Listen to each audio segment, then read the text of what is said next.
In this video, I'll show you how to create a new user account on Windows. First, click on the Start menu at the bottom left corner of your screen. Then click on Settings. In the Settings window, select Accounts. On the left sidebar, click on Family and Other Users. Here, you'll see options for adding new users. Click on Add someone else to this PC. Windows will now ask you to enter the email address or phone number of the person you want to add.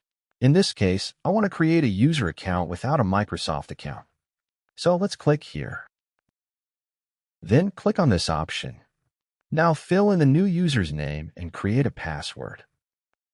You can also add a password hint to help you remember your password. Once you're done with that, click Next. And that's it. You've successfully created a new user account on Windows. To switch to the new user account, click on the Start menu, select the account icon, and choose the new user from the list. If you found this video helpful, don't forget to like and subscribe to the How To Corner for more digital guides.